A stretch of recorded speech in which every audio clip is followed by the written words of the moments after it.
Welcome to the Sigma Show. It's me, your host, Sigma. Before I let you know who is joining me on today's show, real quick, we'll go over what we'll be talking about. First up, Netflix has been talking for a little bit now about how they're going to add games to their service at no additional cost. That has come to pass in some fashion. We'll talk about we'll revisit that issue of like kind of what that means for Netflix and if anyone has tried out any of the games that are now available for one. And the other big topic, because we only have two today, EA and some other companies apparently are looking at the NFT market and how to integrate that into video games proper, and how insane it sounds when someone tries to explain how they would do that. Because there was an example that the internet got a hold of, but we'll talk about that, what an NFT even is, and stuff like that in the near future. To talk with me about these topics today, I have with me Marty Sleva. Hey everyone! Oh my God, you said my name while I was taking a sip. That's not good. Folks tend to fall into that trap. I don't know why, but it happens. As well as the Fat Stacks. What's going on, y'all? Nice to have you back. And the Will See Blogs. Am I canceled already? Am I still not in trouble for what I said for Scarlett Johansson or Chris Pratt? Which, by the way, I still stick by the Chris Pratt shit. But whatever. Yeah, your Chris Pratt hate is starting to come to pass. It seems like. It's on the internet. It's a thing, and I've been saying it for years. So if you bought stock in hating Chris Pratt early, then yeah, you be booming right now. I'm banking right now. I was looking like GameStop back when they started doing their surge. That was your Wall Street bet? Was like who's Street bets. Yes, sir. So it's nice to see that paying off. Saber Psych in the chat says, "Sup, chat does work. Does it not usually work?" Well, I'm glad it's functioning. But you're the worst host. I'm glad it's functioning. Look, things can go wrong during a live stream. This show is taped live in front of a not live studio audience. Or no, they are alive, right? They're chatting to us, so they must be breathing. Okay, see, you're really getting me mad. It's early. Yeah. We're not even 10 minutes in. Also, if Twitch chat doesn't work, just CC Jeffrey Bezos. It's his fault. He'll fix it. He does IT on Sunday mornings. Right, Will, get Eves to talk to Jeff, and then all problems take care of. But no, we'll start off with our quick Blizzard update, because we've still been following this. There was a bigger development last time we convened, but just after that, we heard their new co-lead, Jen O'Neill, actually is stepping away from the company. It was her and Mike Ibarra. After a lot of the fallout, they basically were made joint leaders of Blizzard going forward. And in a couple of months, like less than half a year, I think, she's out the door. She wrote a letter stating that it has nothing really to do with the lawsuits and stuff. Like, she's moving to something else that she feels will help the industry achieve some of the goals Blizzard's working towards on a grander scale, she said. But I didn't really find out exactly what that meant just yet. But I mean, what do you guys take on this? Like, Jen O'Neill kind of jumping ship so early after getting a leadership position within that company that's struggling right now. Yeah, the news also came alongside the news that Overwatch 2 and Diablo 4 wouldn't be coming out in 2022. Right, exactly. Or most likely, I guess. But so it's always a tough sign when a game gets delayed out of a year and we're not even in that year yet. It's like, y'all couldn't have waited until like January 2nd to do this. At least we're in that year. And so, yeah, that's tough because, outside of those two, I guess you have Diablo Immortal, is the only other thing on the horizon, and subscriber count on World of Warcraft is bleeding out, and you're seeing how so many of those folks are moving over to Final Fantasy 14. And so, yeah, it's I don't know, it's gonna be really interesting to see what the next year looks like for not only Blizzard but just Activision as a whole, because it feels like they've put, at least games wise, they've put so many of their eggs in just a few baskets, and I now feel like this is a thing that they've done forever, right? Like, they've only had like a couple of really big tent poles and have very much struggled to diversify that portfolio at all. So, like, outside of all of the allegations that are hurting them kind of socially, financially, they're running their biggest franchises into the ground. Like, they do need some goodwill for people to take a chance on new stuff that they want to do. But are they even doing new stuff? I don't know. Well, yeah, and especially with like a lot of their support studios just officially becoming internal parts of either Blizzard or the Call of Duty team. So like, people were excited when we got the Crash Bandicoot and Tony Hawk remakes, which were actually like legitimately good. And then we got a new Crash Bandicoot, and people were like, maybe we'll get a new Tony Hawk. But no, it just seems like, the Call of Duty's still their golden goose, and I'm sure Vanguard's going to be the best-selling game of the year. So it feels like they're just focusing all guns on that. At some point, will we see a chink in the armor of like Call of Duty? Like if it was going to start to happen at any point, like wouldn't it be a year that they've kind of been like dealt this many blows? Like there's still multiple lawsuits that they're looking at. Another question. Do you ever think we're gonna run out of frat boys and teenagers who just like shooty bang bang games? Because then, if the answer is no, then you've answered your own question. Fair also, as a frat boy and as a teenager, I'm really digging the Vanguard campaign. I think I'm like halfway through it, and like I'm not Call of Duty multiplayer guy at all, but like I'm really having fun with the campaign. And apparently, it's only 5 hours long, which is great. So that's all I want from a game. I've heard great things about it. In fact, my brother-in-law was asking me the other day, he was like, what should I get in terms of a game? He doesn't play games that often. He was like, I really liked like Ghost Recon, but that kind of went to shit. And I'm like, oof, hurts. But, but no, I understand it.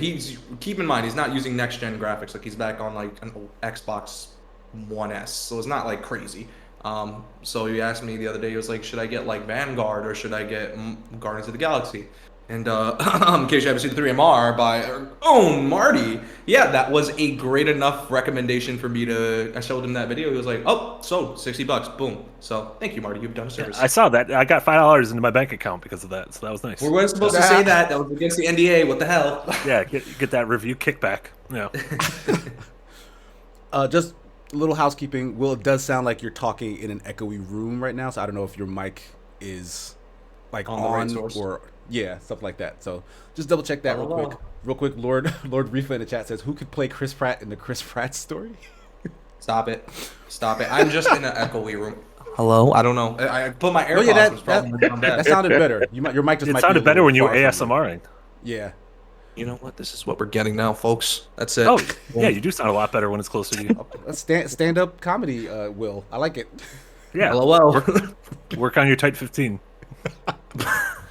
It sounds so dirty, but I know it does. It sounds very dirty. I apologize. But I mean, speaking of dirt, is there anything left to add to the Blizzard conversation? Like Jen O'Neill. Speaking of dirt, wow. Because I mean, Jen O'Neill was from Vicarious Visions, right? That was where she previously was before she got this gig, but she got it alongside Mike Ibarra. Mike Ibarra was formerly an Xbox lead, I believe. Yeah, I think he was the ID at Xbox lead, right? He was a Xbox exec, yeah. Yeah, for a long time. He was like OG Xbox, I think. Yeah. So like they're not replacing Jen with like another co-lead. They're just leaving it up to Mike now.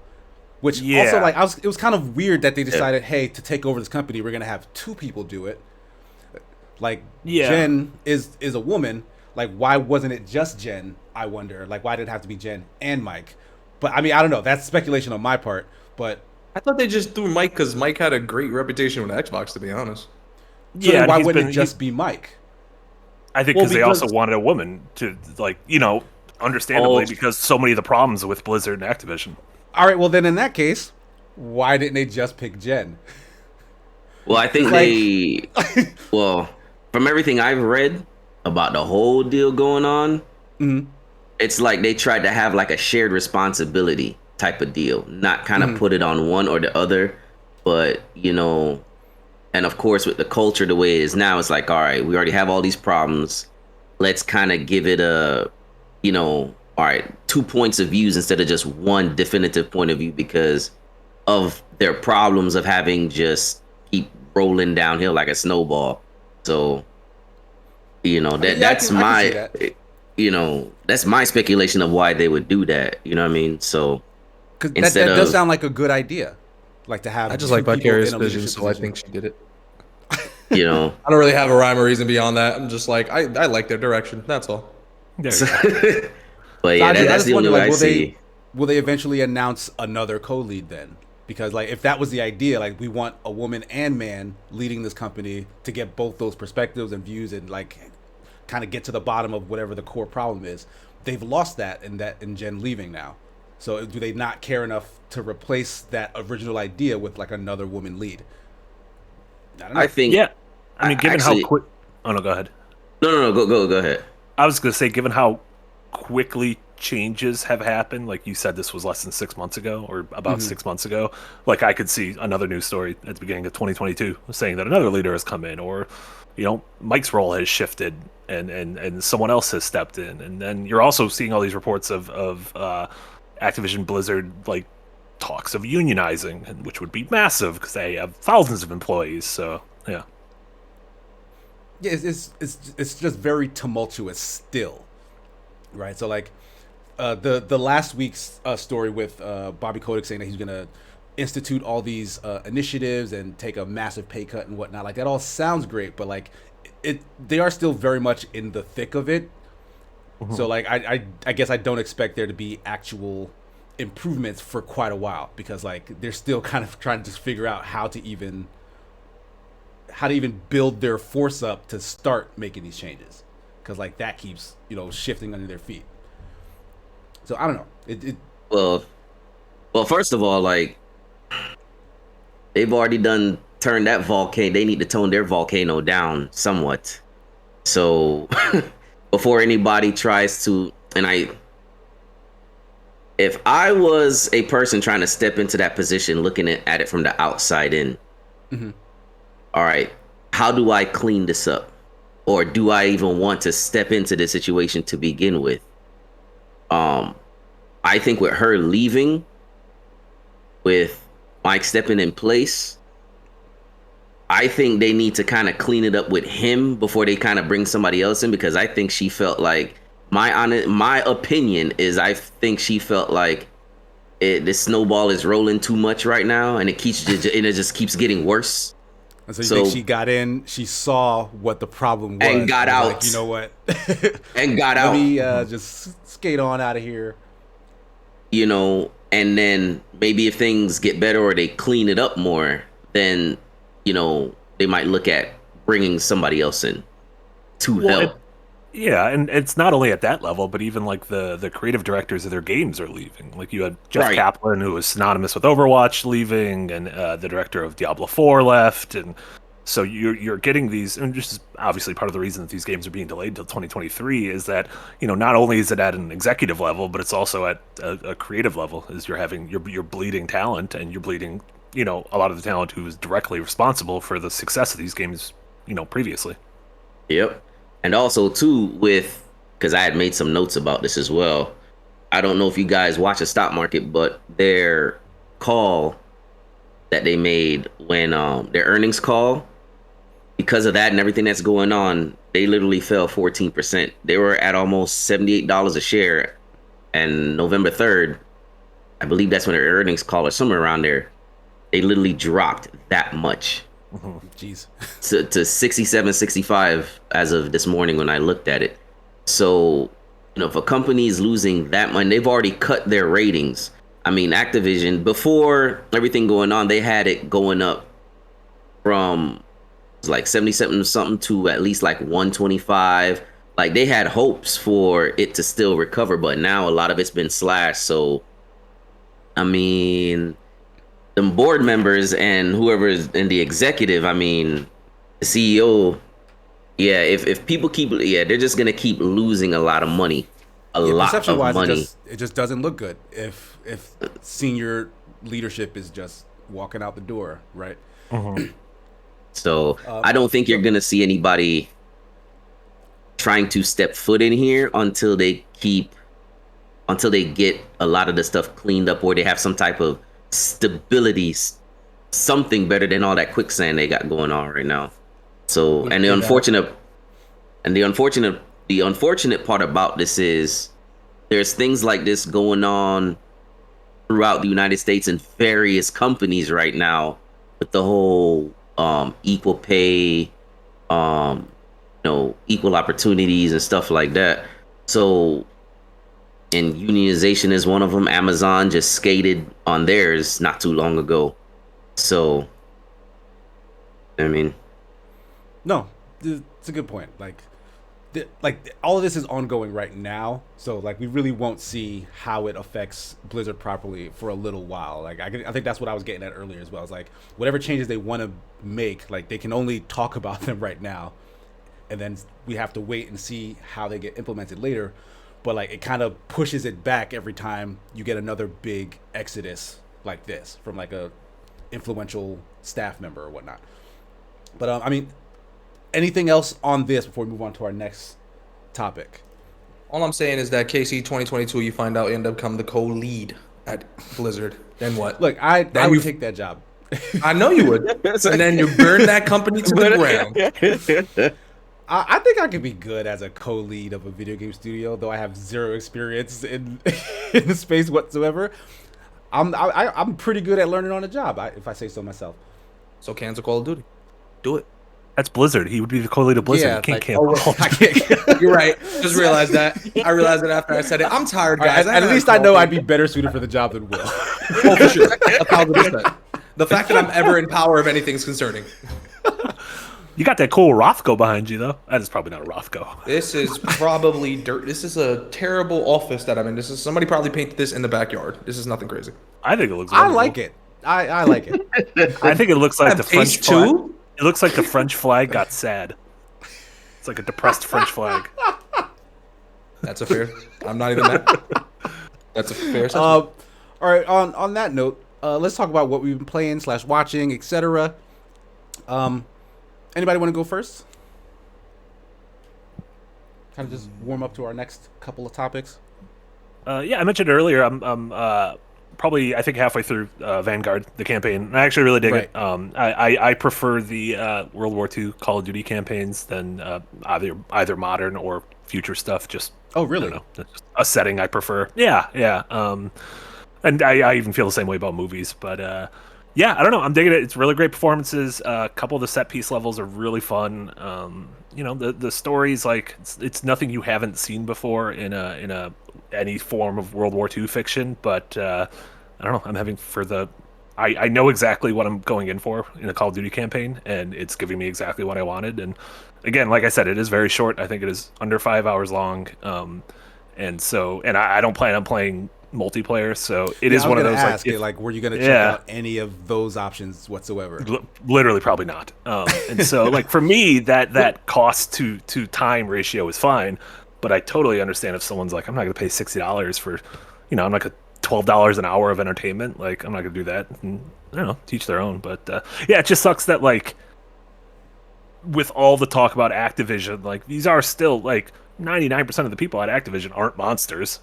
Like they're just like working on a game really passionately, and so it kind of sucks when, it's like boycotting the game. It's like, okay, fine, but who are you actually hurting here? Right. Though I would boycott Call of Duty because. Not necessarily because of the game's quality, but because I want them to do something else. Yeah, like free the developers, let them work on another game. Yeah, I mean, not that it's an actual boycott. Like I just stopped spending money on those games because like I would want them to do something new and interesting. So like in that way, I'm voting with my wallet, and that I won't buy another Call of Duty game. Yeah. He wants it canceled. Confirmed. We said it. That's it. Did we say it? Pretty much. We said it without saying it. Said cancel it. Do something different. Does that it's like, does that do it for you, Marty? Vanguard. Yeah, and then I finished Shin Megami Tensei 5, and you can check out that review on the Escapist YouTube. Right, yeah, that I've been looking to get my hands on it. Add to the collection. Yeah, it's great if you. I think folks who've played. I've only played SMT 3 Nocturne and 4 in Apocalypse, but if you dig those, I think this is the a refinement of everything that's come before in SMT. If you're only a fan of Persona and haven't done this, I think you'll dig it. It has really great battle system. It's a perfect level of tough without being too tough. The monsters and gods and creatures that you know from SMT and Persona, probably my favorite depictions of them yet. And it's a big sprawling game. Like it only being on Switch is kind of a bummer, even though I love Switch. Like it just sucks that people with PCs or PS5s can't play it. But yeah, it is what it is. Huh. Does it continue like the story from like previous ones, or is it like Persona in that it's like a new cast and new situation every time? Yeah. Every game is a new well, the gods and angels are here and the world's gonna end, and it's just an entirely new cast. And it's not even like whereas Persona has like direct connections to previous games, like loose direct connections. As far as I know, this doesn't have any. But yeah, it's probably my favorite RPG of the year, which hasn't been a massive year for RPGs, but yeah. Oh, nice. I mean, there was another one that you played, like Tales of Arise. Tales of Arise. I like it better than Tales of Arise. I like it better than what was Bravely Default 2 from earlier this year. Which, God, this has been a long year. But yeah, I think it's great. Anyone, if you're a fan of SMT or if you have just thought about dabbling in it, I think this is a great place to start. Cool, sweet. All right, Will. What you got? What you been playing? I was too busy trying to figure out. This is how you know I'm not a gamer or a journalist anymore, because I'm like, SMT, what is this? Oh, that might just feel so. And it's gonna sound like I'm stupid, so be prepared for that. I mean, that's nothing new, right? But the games I've been playing, shocker, ha ha ha, Ubisoft games. That's right, Far Cry 6, still grinding. Oh, you're still playing Star Fox 6? Star Fox 6. Yep. You're still playing Far Cry 6. You know why? Because I'm dumb and decided to do all of the side missions first. There's a lot of side missions. I prefer doing the side missions and all that other stuff because there's so many. I like flying, right? And there's a lot of anti-aircraft stuff that's around, and I'm just like, dude, I gotta destroy all of this stuff so that way I can freely just travel where I want without any issue. And that took a chunk of time. That and obviously balancing work and then trying to have a social life. It's been a difficult life. So I'm complaining, but like, I've also had a chance to play that a little boo-boo we had where that Danny Trejo mission came out early. Right, I was gonna ask, did you get to check that out? Because that kind of just I didn't even know. I knew the launch schedule based off everything that I've seen behind closed doors, and I was like, cool, awesome. But then, literally, when I'm starting to work, as we shifted gears from Far Cry, we immediately went to Riders Republic, and Riders Republic was a mess for me because of the fact that a lot of the stuff I had to take care of was like last minute, and there's super tweaks that we had to take care of, like voiceovers. I had a lot of crap that I had to deal with, so I was like, oh my god, so that was a headache. So I stopped playing Far Cry for a little bit, but like when I got a chance to jump back into it, I'm like, wait, is this supposed to be out already? And then I talked to the comm dev, and they were like, no, that's not supposed to be there. And I was just like, oops. Well, if you want to make tacos with Danny Trejo, knock yourself out. Well, you can't anymore, but yeah, they took it out. You'll get a chance soon. Well, but honestly, that's a cool idea, right? Like kind of this. Well, I don't even know if it's supposed to be free, but like this bonus mission with like a familiar face who like fits into the setting. Probably enjoyed the voice work he did for it. Like that seems really fun. That mission is gonna be out there. So like it was a nice tease, I guess, to know that was coming. Well, it's free first and foremost. So if you got it, you can check it out. But when it comes out, but also yes, it fits so perfectly, but it's so weird in a way because it's just like this is a serious actor, and the mission, not to spoil it, but the mission happens. Well, I mean, like I would put Danny Trejo. We get. I can't forget Spy Kids. Never mind. I would say it's a little bit more like if you've seen some of his older works and stuff like that, like he's supposed to play this badass guy, and then like the mission is so opposite. It's just so weird and fun. So I think that's kind of his persona nowadays. Like people know Danny Trejo as like this kind of big badass, but most of his roles in like the last decade has been them kind of undercutting that with like him being either weird or silly. Yeah, for sure. I just didn't expect it with the game. I thought they were gonna go uber serious, and I hadn't seen anything prior. So when it launched, I was just like, oh, because I'm still trying to figure out what they're gonna do with the Stranger Things thing that's coming out soon, and I'm like, or later this year or something like that, and I'm like, oh my god. So I was playing that Riders Republic because I want to check that out hard too, on actually. it. It's so weird. It's not for me. Right? Not at all. I get so frustrated. I feel like I should be doing better in races, and yet I am running into a tree or a rock that wasn't there 2 seconds ago. I don't know how to flip. They give you an option to like switch stuff, like so when you land, you do the landing manually and so on and so forth. It's fun when you have a group of people, but when I'm playing by myself, I absolutely hate it. Almost like Destiny. Like Destiny's a great game, but I don't like playing Destiny unless I'm with people, because outside of it, just becomes such a boring thing. Just Dance, because that launched last week, so, on Friday actually. So, Yo, I never got a straight answer. Yeah, I never got a straight answer. I want to know how does the game track your movement if there's no like camera, no like Wii remote? Like I don't understand how you use your phone though. Oh, so okay, so it does track something. You use the accelerometer in your phone, I believe. That's how it's done. Okay, thanks. So, that was the answer I was looking for. like Tommy on Twitter told me like just dance. Like it's in the name. Yeah, duh, obviously. Just dance, dude. Yeah, you're thinking too much about it. Just shut up and dance. Right? And it's so funny because I had a chance to see some stuff and I was just like, no wonder this sold so heavily on Switch. I didn't even know it was on like other certain other consoles. I think it's on Stadia if I'm not mistaken. And I'm just like, ooh. One has Stadia, and two. Are they playing it on Stadia? It's either Stadia or PC. Technically, everyone has Stadia. You just have to buy the game. Yeah, but then you don't got the ISP for it. It's just such a weird thing. You have to have like really good internet. Like I just recently upgraded to like a gig internet, and I'm still using Spectrum because I don't have a choice at where I'm at right now. And it is still shitty. I'm playing Doom 3 and struggling, and I'm like, this don't make no sense. I'm hardwired. I'm getting 900 up and 900 down and 50 up. How am I struggling? Like the latency is crazy. So yeah, outside of that, I don't know because I've had other reports of people with quality internet saying that Stadia runs fine. So I don't know. Part. There might be some sort of like what do you call it? Bandwidth pipeline. What's the word I'm looking for? It might be Spectrum itself, regardless. Well, so I'm over here. There must be something going on. I feel like. I'm in my girlfriend's complex and she has gig speed, like just straight to AT&T fiber, nothing.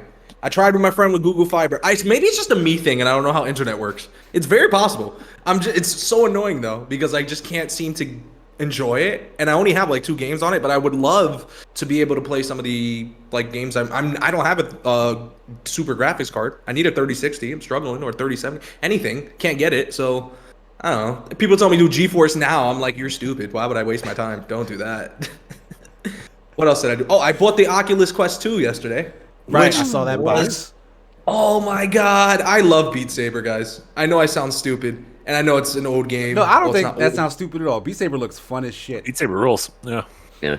I just didn't expect like to really be that enthralled with it. I never had a great VR experience prior. I never had a chance to do like the ones that are hooked up to the computer. I've done like test demos with the Quest before, but this is years ago, and it was just night and day. And I was just I thought I'd be uncomfortable. I thought it'd be weird, and it's just like a perfect blend for me so far. That, and I bought Resident Evil 4 because honestly, that's one of the reasons why I wanted to get it, and I'm loving it. Like.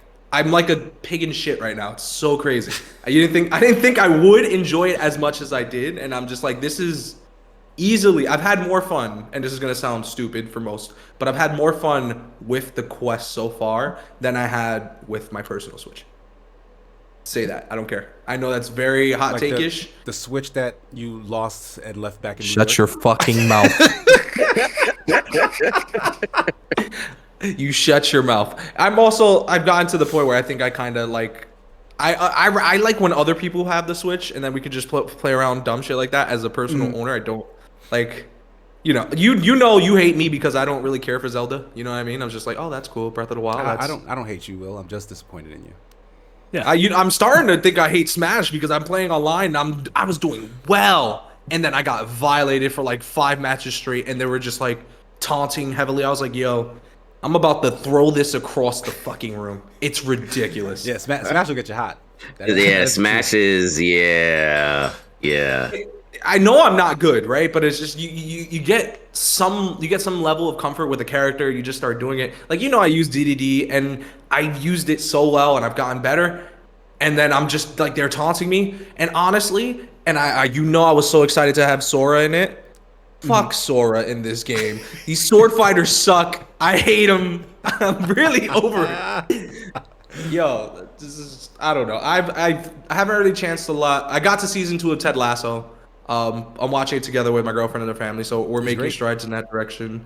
And I got to catch up on Curb Your Enthusiasm because a new season came out. And tonight, I think Dexter comes out, so I'm definitely going to vibe into that one. Yeah, that's it. I'm a loser. No, that's all sorts of great stuff. What are you talking about? Yeah, that's Well, great. Dexter's always ending gets people. It's always a debate because it's like, oh, why did they do that? I'm curious to see if they fix the wrongs though in the new ones. I'm hoping. Yeah, so. they have a chance Like, to now that they're bringing it back. Yeah, exactly. Deep Scrubs also says that they just got an Oculus Quest 2 and are surprised by how much they love it. So that's cool. It's Lots crazy. of glowing. I mean, doesn't Oculus 2? the Oculus 2 have like Just Dance in there as well? I mean, it would only make sense. I don't Hear think about they that? do, But it which is would very sad. it would only make sense.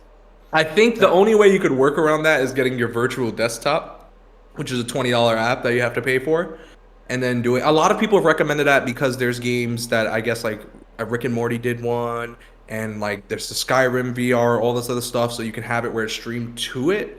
It sounds very complex to me. Because those other games aren't native to Oculus. I guess, right? Exactly, It's but all Yeah. there's some people that say that it works flawlessly, and there's some people who've been saying like Beat Saber you can add custom songs. I'm not that heavily into it at the moment because I just got it, and I don't suspect I would do that for all that work. However, there's a lot of VR games that I've checked like on Open Critic and just see their highest rating, and I'm like, shit, this looks like really fun.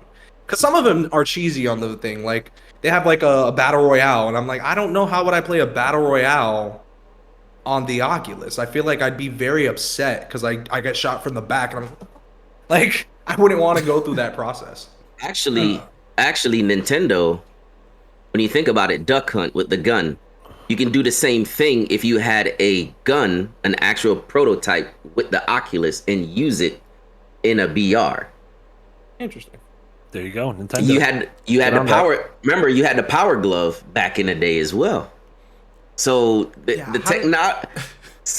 I mean, if you think about it, if you were doing a boxing game and you actually had Power Gloves with it, I mean, it would just be just similar.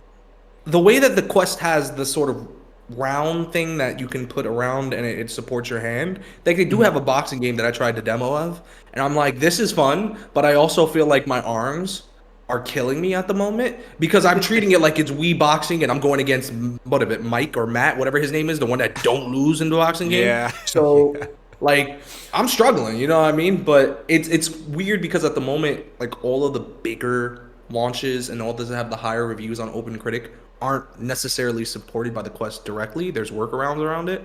But honestly, like I'm hoping that this takes a step because it's not exactly what I consider like the perfect version of it, but it's damn near close to it for me. So I'm like, if we can get beefier hardware into it, I'll break my neck for it. Whatever. Put a 3060 right there. I'll figure it out. right in your face. Just give you chronic neck pains. Said, 20 years later, so you have cancer from the RTX just in your face. I'm like, that makes sense. Yeah. Okay. How about you, Fast X? What have you been playing, watching, reading, listening to? Me, I've just been watching a lot of Vanguard, really. What else has came out? Of course, the update to Apex. Been watching a lot of that. I haven't really had a chance to do a lot of gaming per se because, you know, I do a lot of anime stuff. So I've been running my anime store and all that. So brick and mortar coming soon, by the way. Oh, word. So yeah, I plan in about 3 years to have an actual brick and mortar where I'm at. So kind of getting things tightened up right now. But I will show you the stuff I've been collecting though to sit in the archives. I just picked this up the other day. Nice. Yeah, that game looked really interesting. I remember that. So, I want to say we have that in the account. I think like you gotta treat me like an infant. Give me like a log line of what each game is because I have no idea what that is. Oh, this is a Sakuna of Rice and Ruin.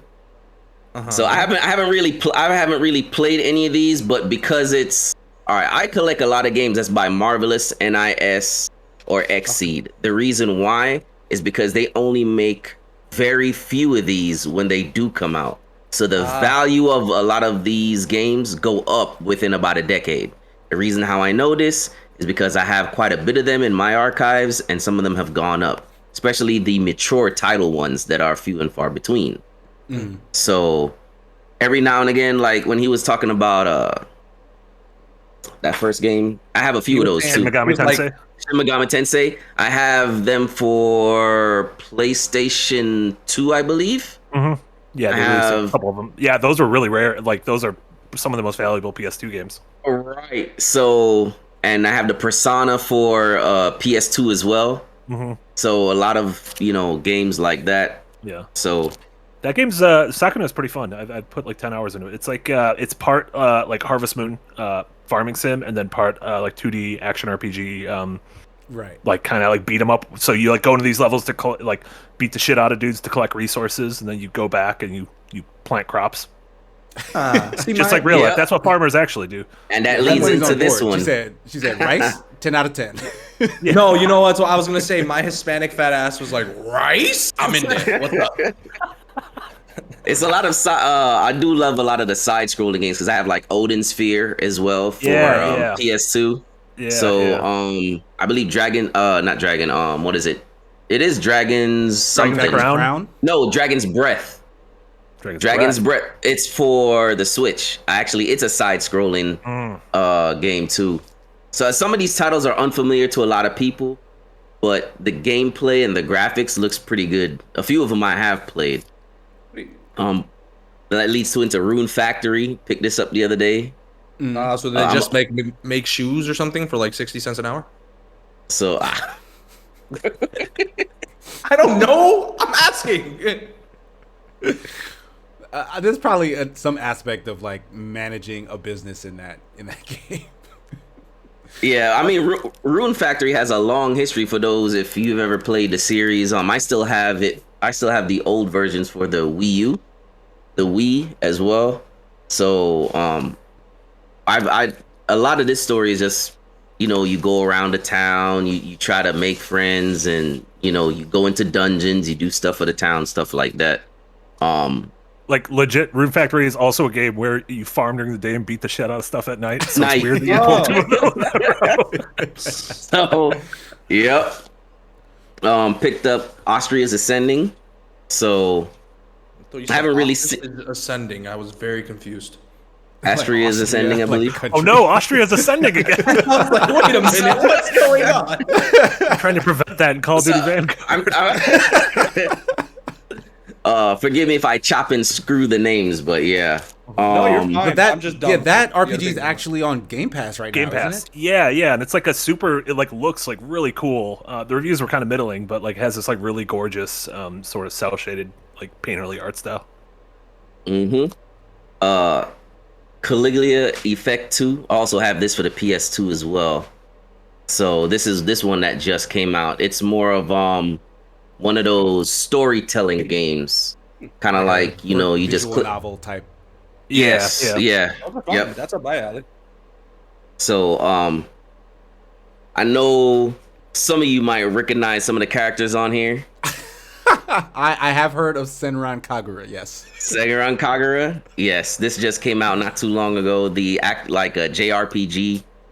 It looks pretty interesting. I've seen the actual gameplay of it.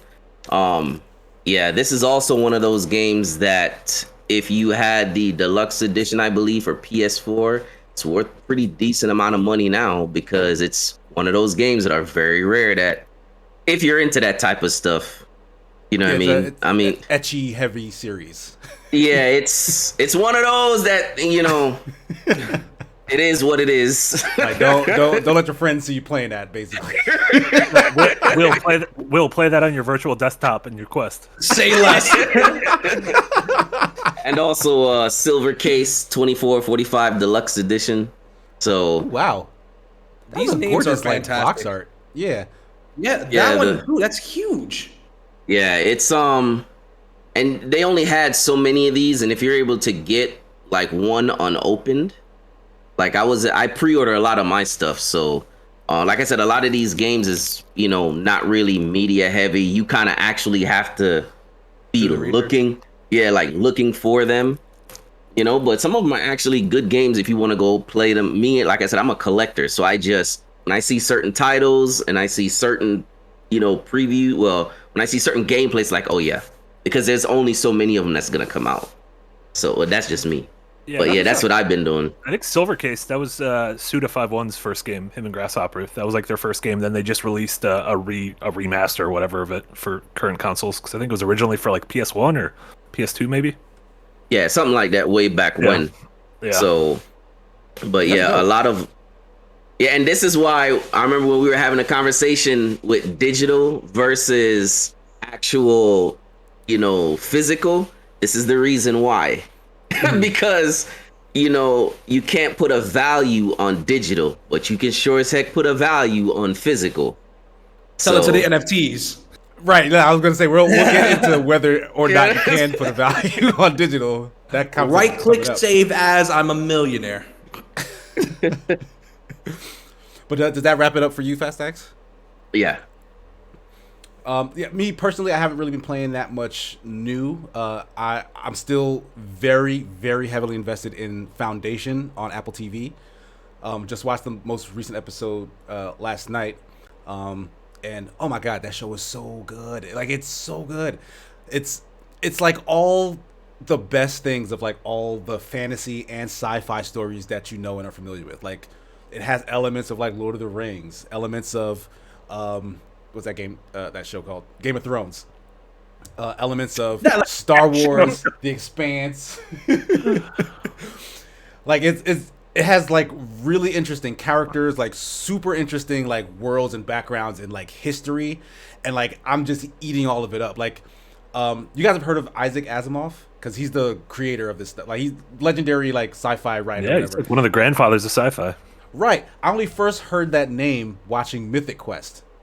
Because like they did this whole backstory where he was like featured in it, like the characters in the story were like talking up Isaac Asimov. I didn't know it was a real person. He was like their big inspiration. Yeah. Right, I did not know that was a real person until I saw the trailer for Foundation. It was like, oh, this is an Isaac. I'm like, wait, ain't that dude that they're talking about in Mythic Quest? Yeah. So I got real interested, and I might go and actually find those books to read after I'm done watching the show, because like he also like they turned a couple of his stuff into, like, he did iRobot, or he wrote iRobot, the Will Smith. Oh, that's him. Oh, I didn't realize that. The book that the movie was based off of. Yeah, like he created the laws of robotics, like the 3 laws of robotics that a lot of sci-fi things abide by.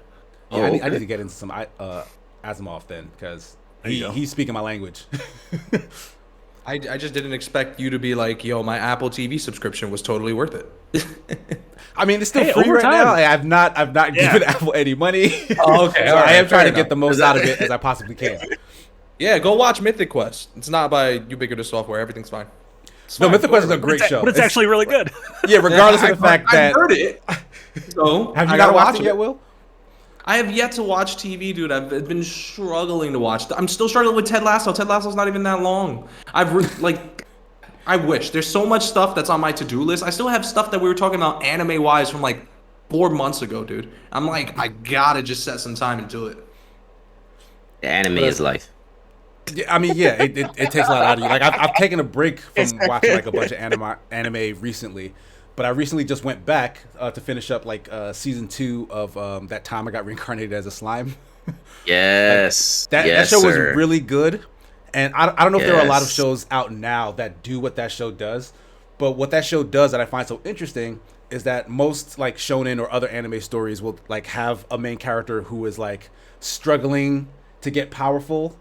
Like, you'll see them like, get beat up by this guy or whatever, but then they'll have like maybe some intrinsic ability that allows them to like beat the odds or whatever, or their friendship will help them beat the odds, right? This is kind of that, but the main character, like, he gains all his power by like being friendly with people, right? Like, he makes like relationships with people because he preferred for everyone to get along than for everyone to fight, and like he'll negotiate like peace between like different factions and then bring them together, and now everyone is like, okay, you can lead us because like that was a really good idea to have us all work together, and like we're all thriving right now because of you, so like we really respect you, dude. And it's just a weird like super positive vibe that show exudes all the time, but at the same time there's tons of action. Ted Lasso. Yeah, I was about to say it's Ted Lasso. It's kind, yeah. You know what? Now that you mentioned the enemy of my enemy is my friend. Now that you mentioned that, yeah, there is some kind of connection between like that philosophy, right? But it's like only just now, like I'm like deep into the second season. It seems like there's like an actual antagonist that's like threatening people and like causing mischief and stuff, and that hasn't really been the case for much of it. It's mainly been like, hey, there's some misunderstanding. Maybe they get into a quick fight, but then now they're friends, right? This seems like, okay, there's a jerk around who really just wants to cause harm, and now they have to do something about it. Which I won't spoil it. I guess that's fine at this point. Yeah, don't spoil it for me, please, because I'm really into it right now. But I'm really enjoying Slime right now, and I'm probably gonna go back to One Piece as soon as I'm done with that, because you gotta write that in the chat. I'm gonna add it to my list of things that I never watched but want to. Like there are a ton of these I died and now I woke up in a fantasy world animes now. Like a lot of them appear to actually be good too, which is why they won't stop making them, I guess. Like there are so many, like new ones every single season. I watched a few of them this year, like Konosuba and ReZero. Like a lot of them. Yeah, ReZero. Yeah. There's the one where it's like, I got reincarnated as a spider, so what? There's like the title or some stupid shit like that. That's actually pretty funny. That's actually pretty decent. Well, that's what I've heard. Like I've heard that's like a good. It's actually pretty decent. Yes, it is. It's actually decent. Nowadays, as soon as you told me about there's animes of kids playing basketball, I'm like, sign me up. Kuroko's basketball slam. Kuroko's basketball slam dunk. And there's another one that deals with these kind of kids just get together to create a basketball team in a school. I forgot what it's called. Area or Soba, something like that. But yeah, those Kuroko's basketball is one. Slam dunk is the OG. Slam dunk is the OG of the basketball anime, and then that one. But yeah, there's the Haiku. Sports animes. Starting Haiku. Sports animes are Haiku is lovely. Yeah, sports animes. Did you see my Halloween pictures? They're on my Twitter. Me and my son. Yes, I saw. Yeah, just as Kageyama and Hinata for Halloween. Yes. We took photos in the park. Man, that's. I can't wait for the next season. I can't, man. The next anime show about like Marty doing his taxes. It's gonna be a 9-episode part-time series. It's gonna be great. I'm waiting for it. I died and then oh shit, I turned into a tax slime. Yeah, that's great. Coming to Crunchyroll.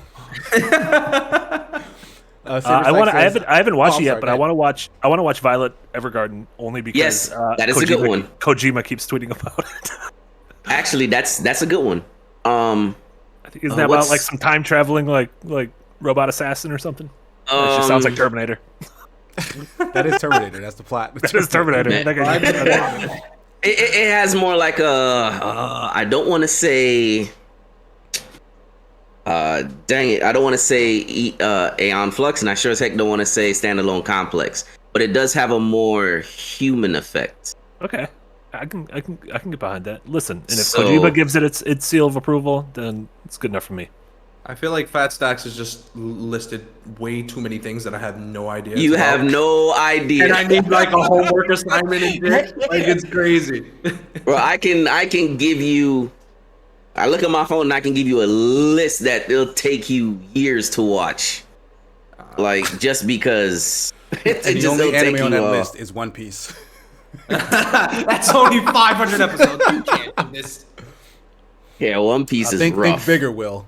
It's a lot higher than 500 now. There's more than 500 episodes? There's more than 900 episodes. No. Get the fuck out. It's about they're on the last. They're writing the last bit of One Piece now, I believe. So, yeah, it's gonna be in the 1,000 episode range when it ends. Yeah, that's like the news. That's the only other thing that's 1,000 episodes. Like the news and football. It's competing with SNL and The Survivor. Like there's nothing else to go on. So, yeah. I mean, Honey Money says 996. Jesus. Yeah. So they will handily be over 1,000 before they're finished.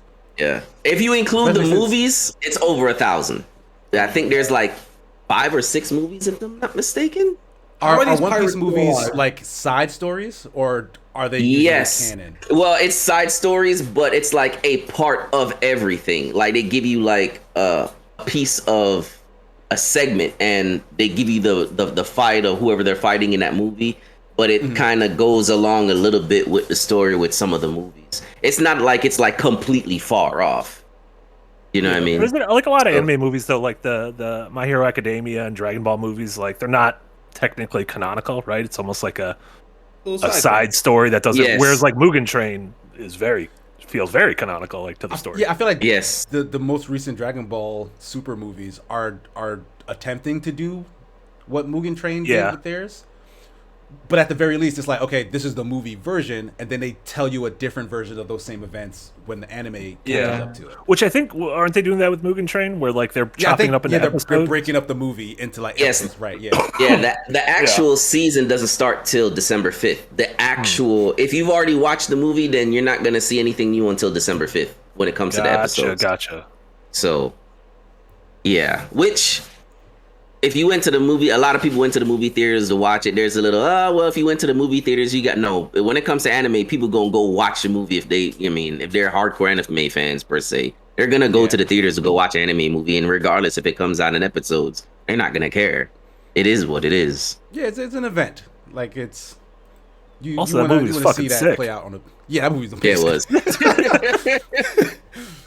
That was the first movie I saw back in theaters. That was the first. Okay, cool. In the pandemic, yeah. It wasn't the first movie I ever saw. I saw movies before that. Believe it. Pixar didn't happen. Pixar didn't happen?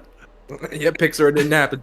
Oh, I thought you said Pixar didn't happen. I was like, right, Pixar's made like 20 random movies. conspiracy theory just thrown out there. Pixar's fake, just like Birds. There are several Cars films. Oh, just let me say this one more. This has nothing to do with anything. Just because you said that, what did you say was fake? Now I'm losing my mind. Birds are fake. Birds are fake. Yeah. And now since I've been in North Carolina, I don't see any pigeons, and it's weird because I love the conspiracy theory that all pigeons are surveillance cameras, and it's really, really messing with me. They got like regular birds. Don't they have other birds though? I've seen hawks, but I haven't seen like pigeons. You know what I mean? Yeah, that's some big ass pigeons. Hawks are just like 6 pigeons wearing a sheet. It all makes sense now. Yeah. I was gonna say you don't see so many pigeons because you're in a generally cleaner place.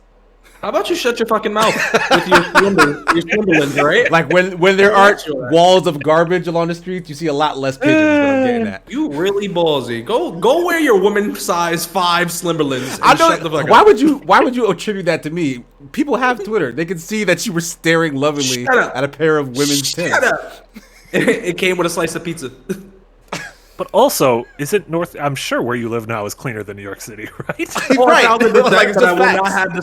will take the slander from everyone but KC as if he doesn't live in the armpit of America. Shut up and go eat at a diner or something. I mean, New York City is the armpit hair of America in that case. Nope, that's not how that works. Armpit. That is not how that works.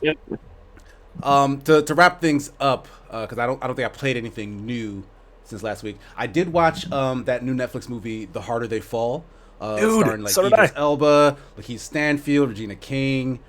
Who else is in that? Zazie Beetz. Jonathan Majors is the main character. Yeah, Jonathan Majors, right? Yeah. That movie is freaking awesome. Like, it like think of Django, like real Quentin Tarantino vibes.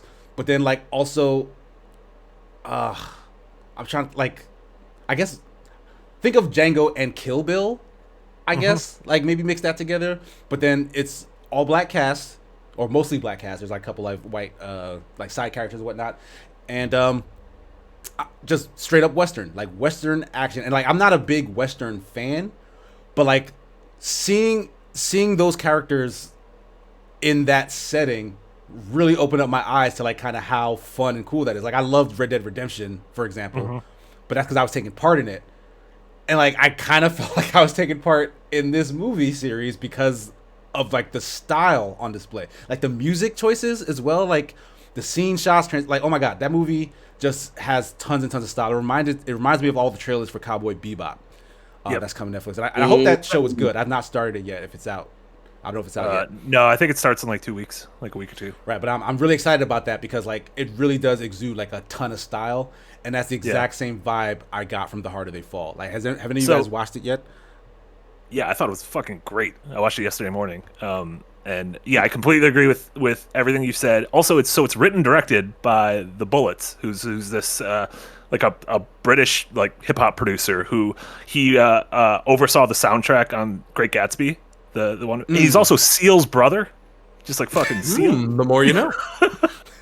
And so like that, Okay. that blew my mind. But yeah, I thought the movie was amazing. It was like the most fun Western I'd seen in like I don't Yeah, know, and it was like a like a really decade. good story. Like I honestly I didn't Mhm. expect that much out of like the plot. I thought it would just be like this very generic Western revenge story situation. But like how like and it was like if we're being honest, like it was a revenge Yeah. story at the heart. But like the little bits pieces and connections between characters and like the smaller stories based around those characters that they told before they got to that finale was Mhm. all just super captivating. Like even the bad guys, all of them just exuded so much personality. Yeah. Like you were kind of rooting for both sides the whole time. Yeah, the Like, casting is it was like just so really great. perfect. Yeah, everyone's just Yeah. like fucking throwing 95-mile-an-hour fastballs. Like, and like you said, like it's some of my favorite actors working today between like Lakeith and Regina King and Jonathan Majors and Zazie Beetz. Just yeah, good stuff, top to bottom. Right, and Delroy apparently Lindo is the Bass same Reeves. Yeah. right. Yeah, Like apparently the same director James Samuels, I think his name is. yeah, He I want to say I read something on the internet like 8 years ago. He made a prequel to this. Well, it's not a prequel then. It was just a previous movie. It was like Yeah. a 1 hour long film that also has like a bunch of stars at the time. interesting. Like a bunch of black stars on the time, set in the Wild West, and has a very similar vibe and feel and whatnot. And like, Interesting. I need to check that out. I'm trying to remember what the name of it was. Oh yeah, I see it right here. They Die by Dawn. Yes, They Die by Dawn. I think I gotta check that out. Yeah, I gotta go watch that now. So like, I'm looking Oh yeah, forward to watching holy that. shit, yeah. That cast It- is Michael K. Williams, Erica Badu, Rosario Dawson, Isaiah Williams. Yeah, I heard Yeah. about it. Yeah, Yeah, so I want to check I that will. out. I No, will go say ahead. though, like a lot of these movies that are now starting to come out, that a lot of these, how should I? A lot of these black cowboy movies that are now getting shown, some of it is true story with the characters that they use, and it's, you know, it's being received better now than it would 10 years ago. Interestingly, yeah. you know what I mean? And just looking at the time frame of, man, what other stories are out there that can be just as good, they're digging through trying to do more stories like this is. I'm always looking to see, and like I said, it's I haven't seen it yet. I've seen the previews for it. It kind of reminds me of how now some of these directors are really starting to dig back in time of characters who people tend to, don't really see or recognize per se, but they've had an impact of, history when it comes to cowboys and all that. Because a lot of times, a lot of us that are older now, a lot of times what you've seen is like, John Wayne, Clint Eastwood playing cowboys. You haven't really seen a lot of what transpired when it came to cowboys and black history in the movies back then, other than, all right, I'm gonna show my ignorance, but Sidney Poitier, Blazing Saddles, that type of stuff. But this is on a different type of level. Absolutely. You see what I mean? So it's Yeah, always it did interesting.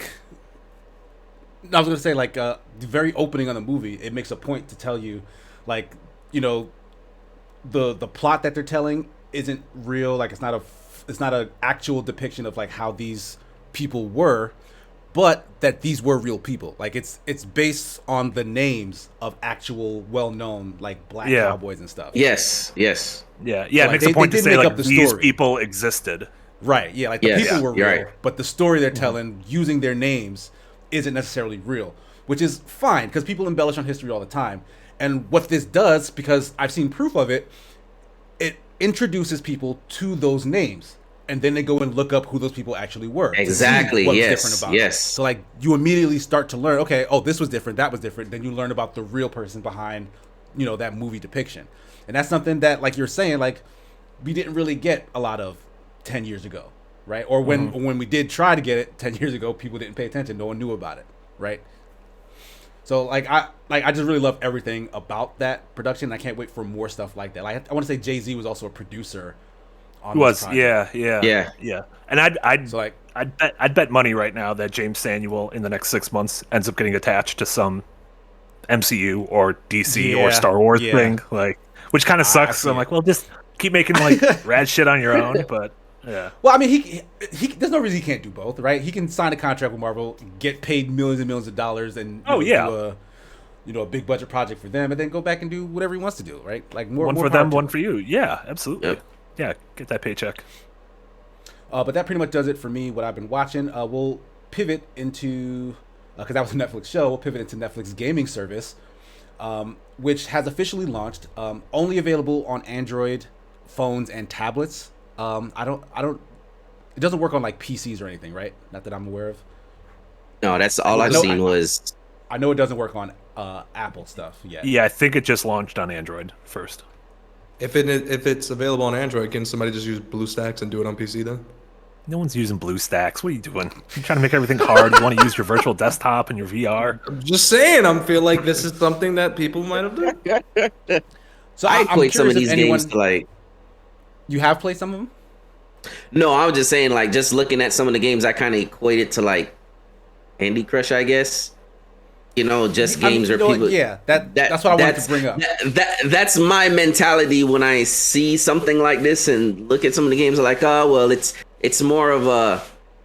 It enables, like, you can have your kids play these games per se. You know, you might have some stay-at-homes that might play some of these games. You know what I mean? You do have a lot of mobile games that kind of broke into the mold here and there. You know, so it is what it is. I mean, this first batch of games, like, they just feel like the games that are on like the TVs on airplanes, like that you can play, and that's not like they got to start somewhere, and they're growing from here though, because like just a couple weeks ago they announced that they acquired Night School Games, who developers of Oxenfree and After Party, and like Oxenfree is an incredible game, and these guys are like super creative, and so they're clearly going to have them do something interesting and not just, like you said, Candy Crush clones or some weird Stranger Things knockoff. Yeah, I just find it odd that they went with, like, if they're going to launch, at this point, they went with the stuff that you can find elsewhere, right? Like Netflix has teased gaming related stuff in the past. Like they had those kind of choose your own adventure type TV show experiences. They did it with Unbreakable Kimmy Schmidt. There was the Black Mirror episode. Yeah, the Bandersnatch. Yeah. Yeah, there's also the one with like what's that guy's name? Like Bear something? Oh, the Survivor like dude, Bear Grylls. Yeah, Bear Grylls. Yeah, like those are actually fun and interactive. I'm surprised that isn't also included in like this adventure in this games library, along with the Telltale stuff that they've had on their service in the past. Like you were able to play like, the Minecraft thing, and like the Game of Thrones thing, I think as well. It's just really like straight up arcade like, and I did try out like what was the Pop Shot, I think it was called. Yeah. It's a fine game. Like it's like a little distraction. Like you're just tapping the screen, you're moving a cursor around to get the ball in a hoop, whatever. You're just trying to beat a score, right? Super simple. Something that can engage you if you're like waiting in a line or something. And I feel like that's not what I wanted when Netflix said that they were going to start adding games to the library. But I wonder. I mean, this probably isn't for me. Like kind of a person who plays games as a hobby and a job or whatever. It's probably for people who don't really play games, are very much more casual, and now this is a storefront where they can just get games for free. Mm-hmm. But it's like I wonder why you would choose what Netflix has on offer over like your Apple Arcade subscription at this point, or just the whatever free stuff is sitting in the Android and Apple App Store right now.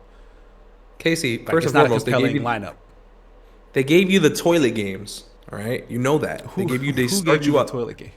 Netflix. Those are all toilet games. Those are games you play when you're on the shitter and you need something to do. It's a quick distraction. But the thing is that they're trying to figure out their proof of concept, because they said they want to do bigger, more narrative focused games. So then about now, it just seems like let's just try this out, see where it ends up being. If there's any traction, probably use their data and metrics, and then apply that to whatever they use for their next game plan. So it sounds like if they're going to be utilizing it, it's just a matter of time.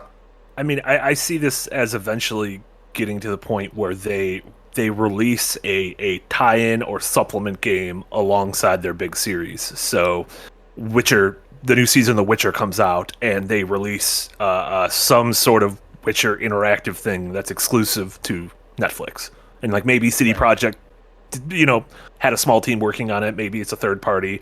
So, same thing with Stranger Things. Same thing with Cowboy Bebop. As Netflix is going harder and harder into these bigger sort of nerd properties, like we're having the Blade Runner anime. They're doing a Cyberpunk anime.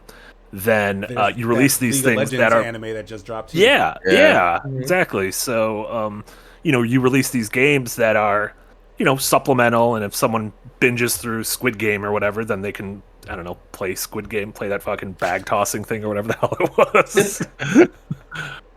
But yeah, I imagine that's ultimately like what their idea is to have it all sort of be this like self-contained web of marketing. Yeah, Yeah, it but doesn't seem to. Go ahead. Oh, go ahead. Go ahead. Oh, I didn't have much to say outside of the fact that I don't think it's gonna be like we were talking about on an old episode about it being like a Game Pass equivalent. Like it's not gonna reach that, not by any chance. It's Like the ever, possibility.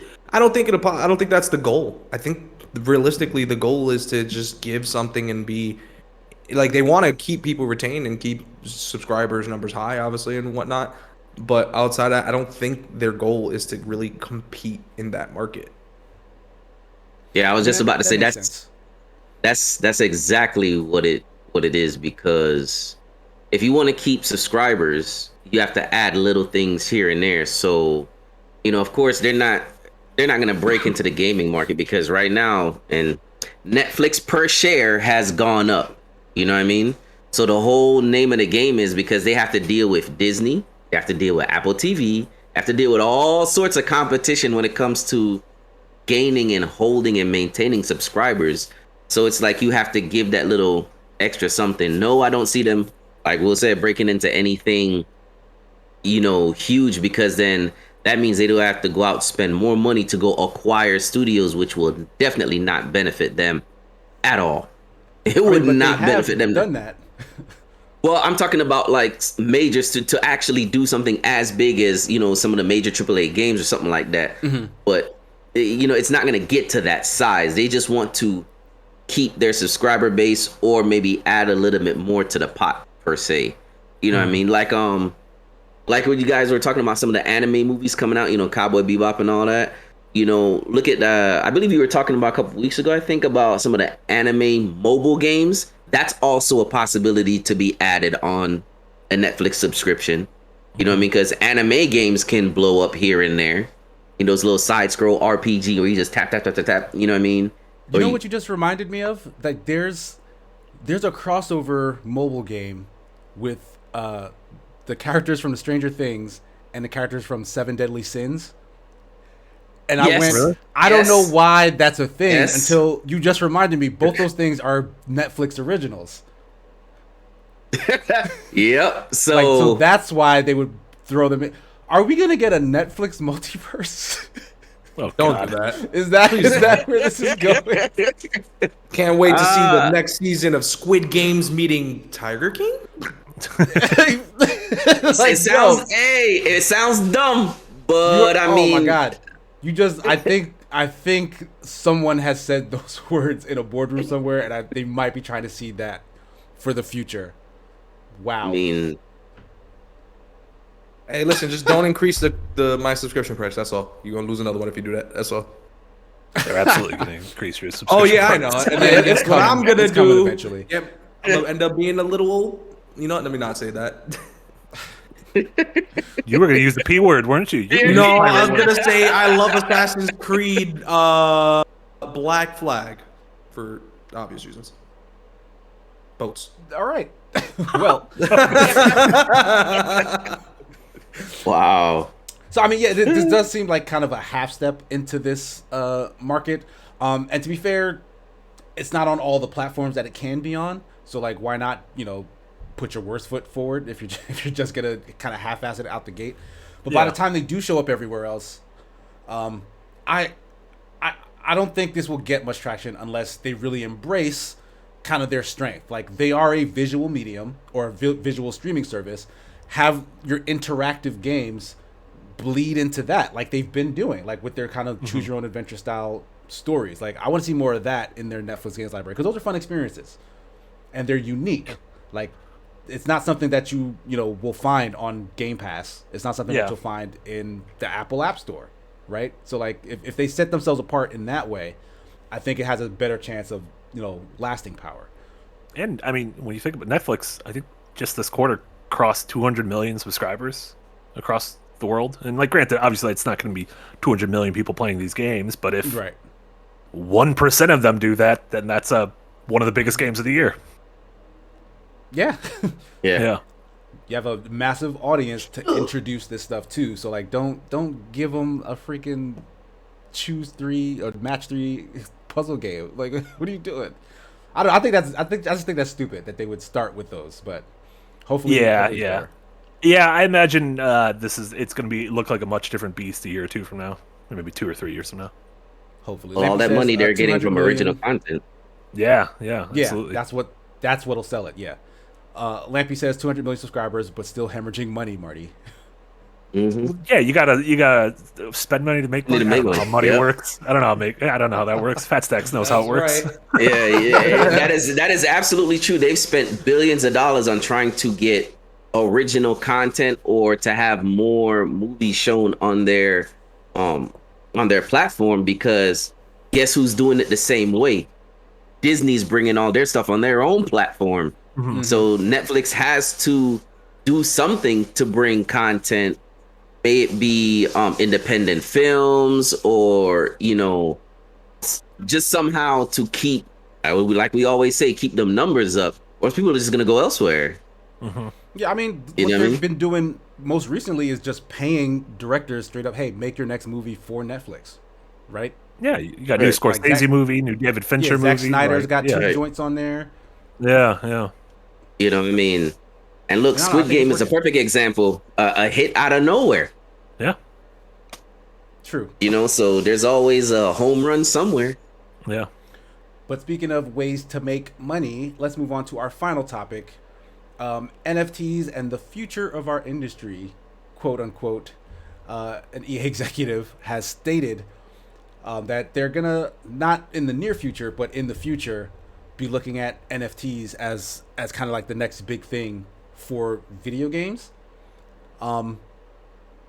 Let's start with Fastax here. What is an NFT?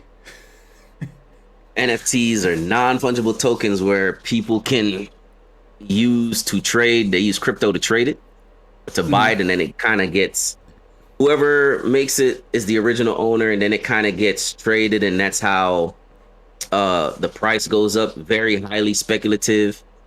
To me personally, there's already, like, I've read what they're trying to do, but games have been doing this for a long time. It's called microtransactions, where you pay for stuff within the game to win, per se. The first thing that comes to mind is Warzone, because if you want to have better guns in the game, you have to play the multiplayer, per se. So which means that you actually have to buy Warzone. I mean, you have to buy the actual Call of Duty in order to get the better guns to use in Warzone.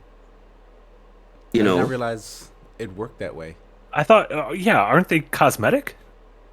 Yeah, but if you want to have your upgraded guns, you can actually play them in Warzone.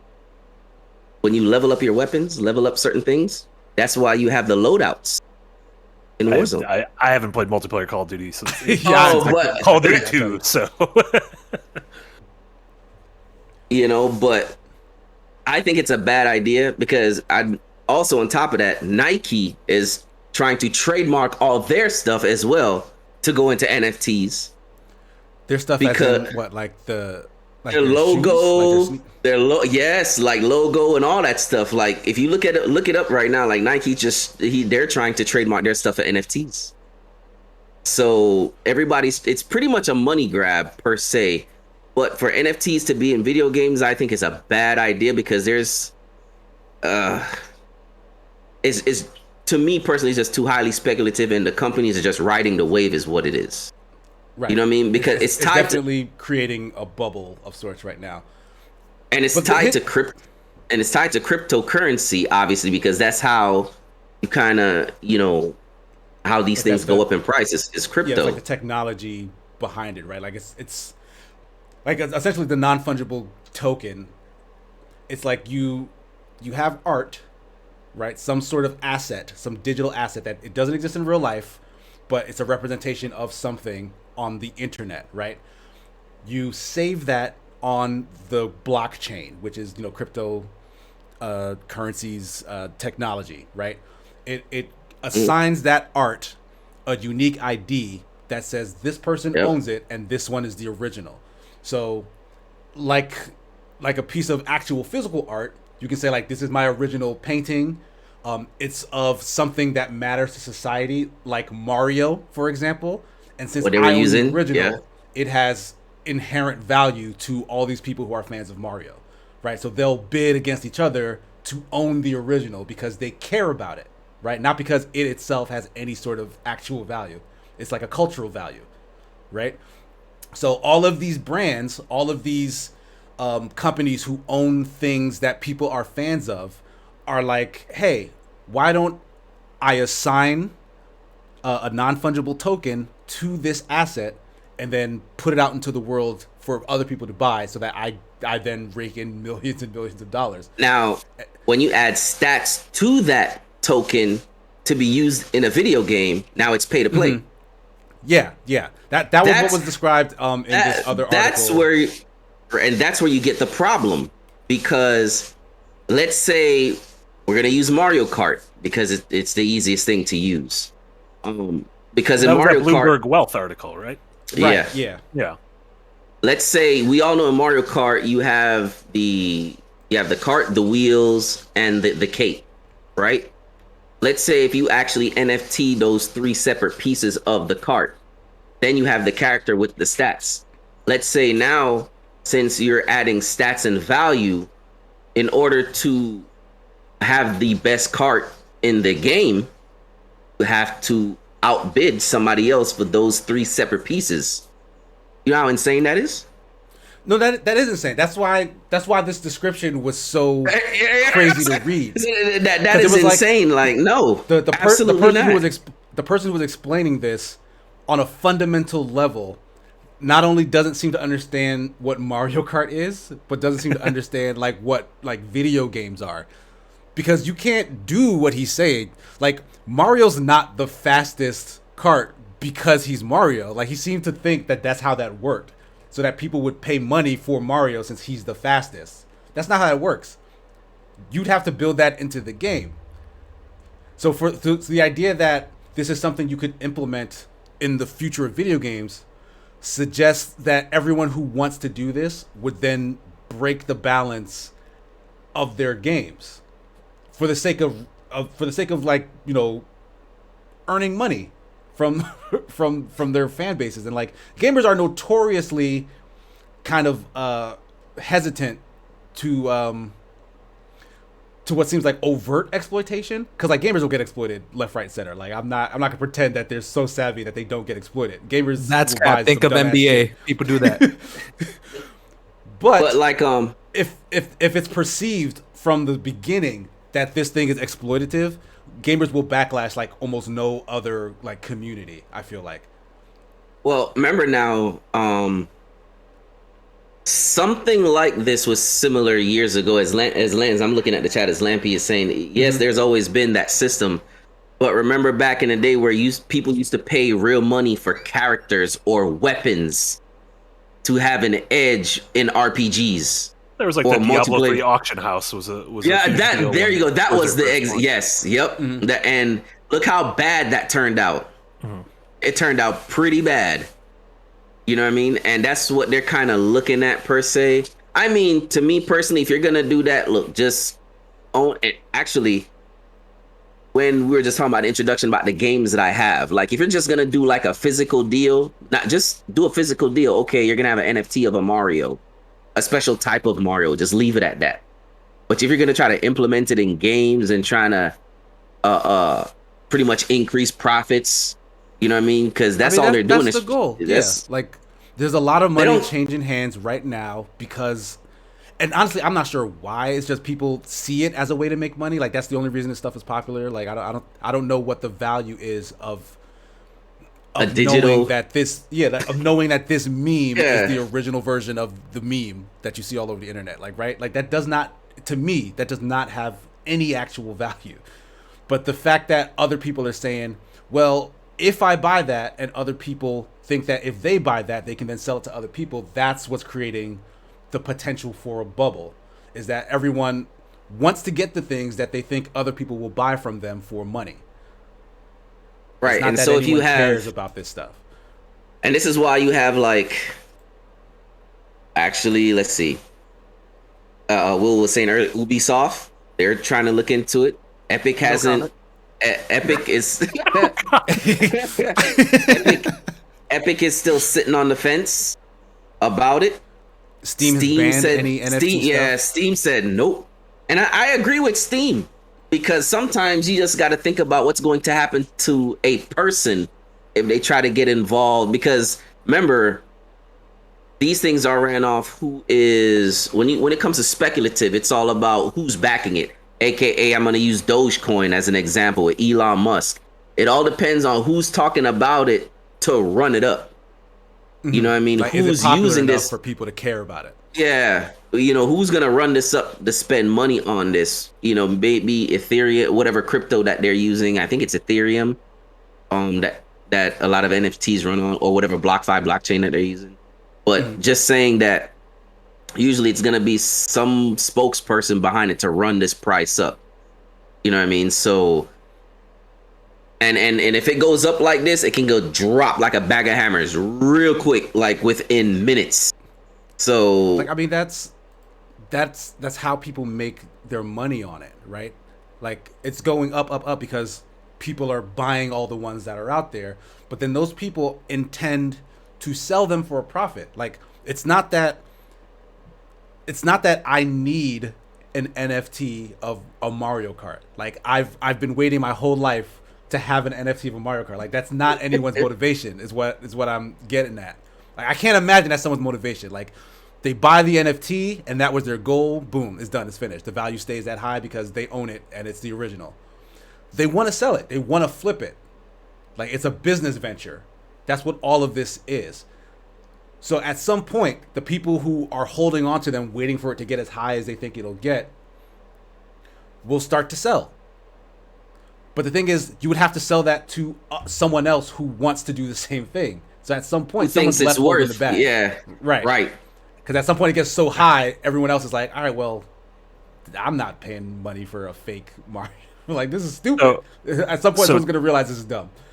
Two things. One, Lampy's trying to explain it in chat, and I still don't understand. Lampy clearly knows 1,000 times more than I do about this. And two, the only reason all these companies are saying, yeah, we're looking into NFTs is because they're publicly traded companies, and because shareholders are going to ask, are you looking into NFTs, without knowing what NFTs are, because they just heard them on fucking MSNBC, and so they're going to ask, are you looking into NFTs? And now Ubisoft and EA and Epic can all say, yes, we're looking into them. In 2 years, no one's going to be talking about this. I genuinely do not think anyone's going to be talking about this in 2 years. I think and then we can just go back to arguing about which first-party billion-dollar company is better, which is great.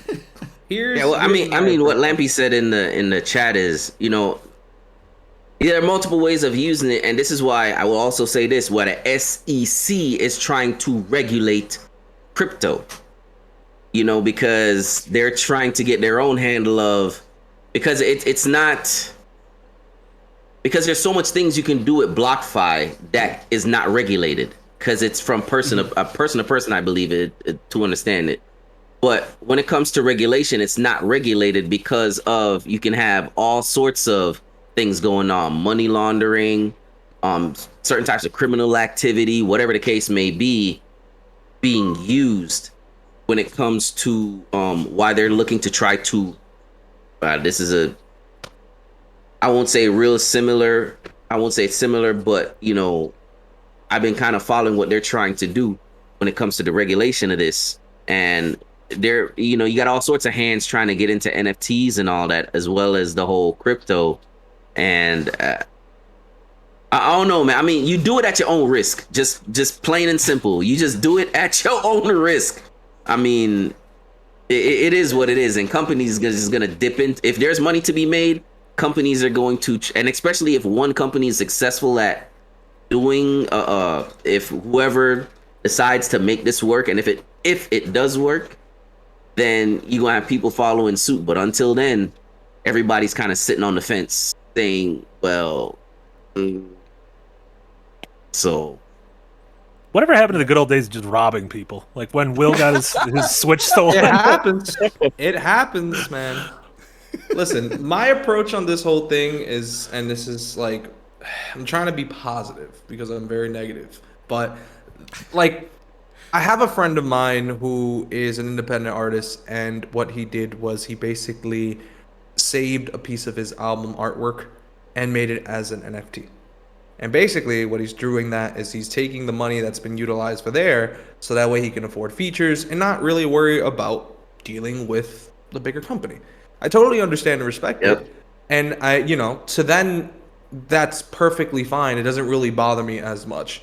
It's more so when it gets conflicting with other things. I know things are going to be subjective. Maybe somebody sees a handsome toad with a bow tie and thinks it's worth, I don't know, $1,000. That's up to them. I really don't care. Whatever floats your boat, as long as you're not negatively impacting anybody. So in some regards, I don't have a problem with the NFT business and how it's going. In gaming, in my personal opinion, I don't think it deserves a spot. I don't see the relevance in most of the thing, aside from people just trying to flip and make money. If they wanted to do this on like an independent market and have like smaller indie games where it's focused on it, I'm more than happy to let that try and see what ends up being there. But I don't think it should be expanding into our everyday games. And I say that as a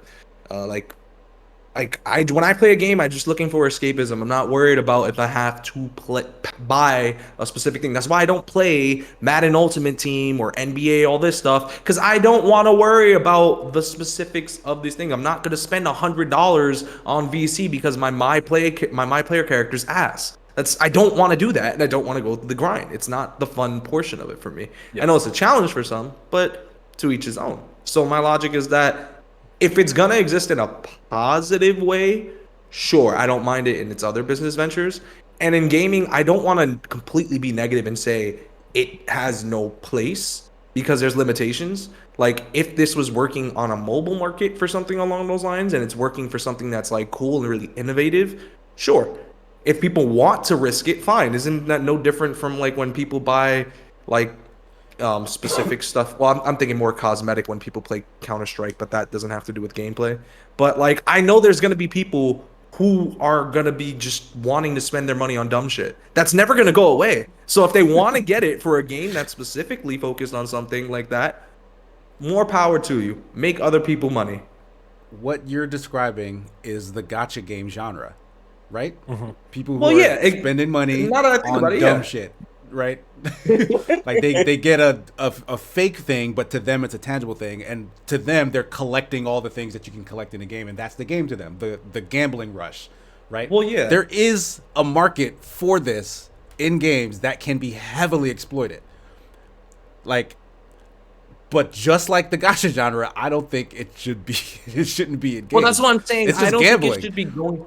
Well, that's the thing. People are going to do it regardless, and it's weird for me because the other day I saw like a advertisement for FanDuel about like WWE things, and I'm like, all of this shit's predetermined. Why would you spend your money on FanDuel for the? But people are going to do it regardless. So my logic is that there's probably some meta betting that goes on with the WWE stuff, right? Because like people know that certain things are predetermined.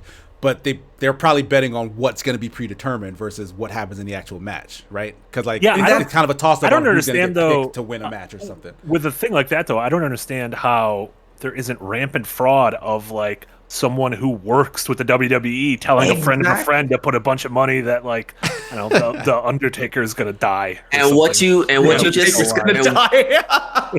what you just said is exactly why when you have some of these crypto somewhat come out and somebody says something and then it runs up like that is exactly a lot of the speculative that goes around when dealing with crypto per se, with certain coins or whatever comes out. It is you could definitely lose a lot, you know what I mean? I just see so much positive for those people who are attempting to do, like my friend is an artist And for people who are actually attempting to do something, and if people see value in it, that's great. There may be more negative that outweighs it, which makes it a very tricky thing for me. I think cryptocurrency is the stupidest fucking thing in the world. I don't care what anyone says. If you're a Bitcoin millionaire or anything like that, cool, whatever, float your boat. I don't care. Just because you could be a millionaire today and have $0 the next day. It can happen like with that market. So I'm not really focusing too heavily on that, and I'm trying not to be negative on it because I'm not going to pretend I know anything about it.